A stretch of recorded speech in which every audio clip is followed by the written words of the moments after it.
When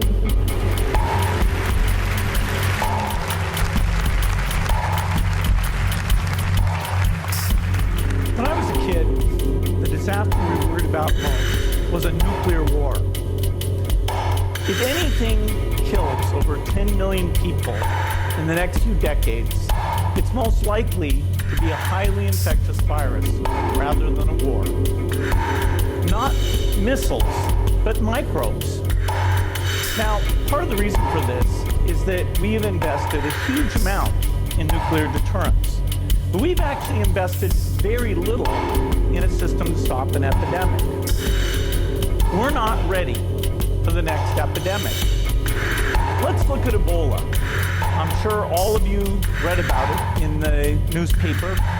Lots of tough challenges. I followed it carefully through the case analysis tools we use to track polio eradication.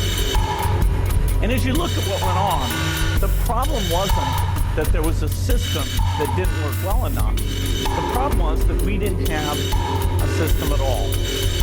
In fact, there are some pretty obvious key missing pieces.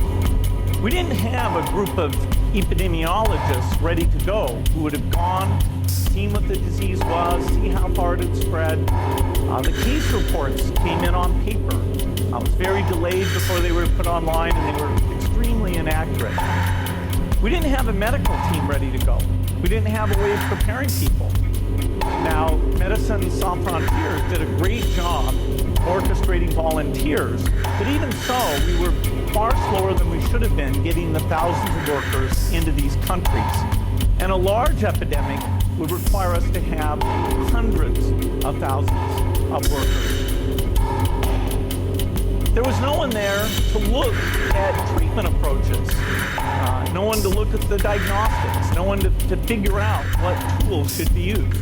As an example, we could have taken the blood of survivors, processed it, and put that plasma back in people to protect them, but that was never tried. So there was a lot that was missing, and these things are really a global failure.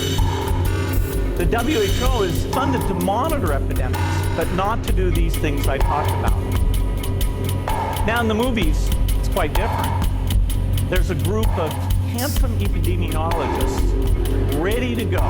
They move in, they save the day, but that's just pure Hollywood. The failure to prepare could allow the next epidemic to be dramatically more devastating than Ebola. Let's look at the progression of Ebola over this year. About 10,000 people died, and nearly all were in the 3 West African countries. There's 3 reasons why it didn't spread more. The first is there was a lot of heroic work by the health workers. They found the people and they prevented more infections. The second is the nature of the virus. Ebola does not spread through the air.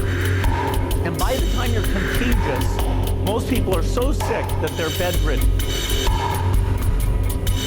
Third, it didn't get into many urban areas, and that was just luck. It had gotten into a lot more urban areas, the case numbers would have been much larger. So next time we might not be so lucky. You can have a virus where people feel well enough while they're infectious that they get on a plane or they go to a market. The source of the virus could be a natural epidemic like Ebola, or it could be bioterrorism.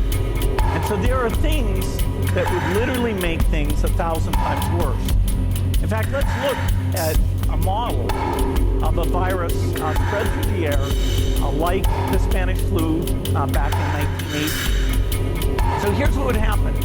It would spread throughout the world very, very quickly. And you can see there's over 30 million people die from that epidemic. So this is a serious problem. We should be concerned. But in fact, we can build a really good response system. We have the benefits of all the science and technology that we talk about here. We've got cell phones to get information from the public and get information out to them. We have satellite maps where we can see where people are and where they're moving. We have advances in biology that should dramatically change the turnaround time to look at a pathogen and be able to make drugs and vaccines that fit for that pathogen.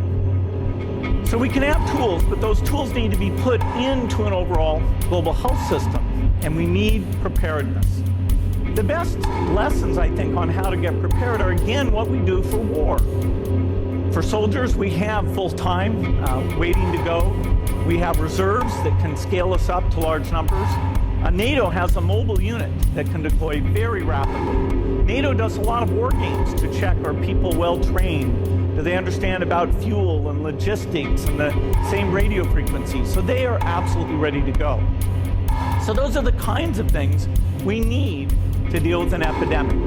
If we start now, we can be ready for the next epidemic. Thank you.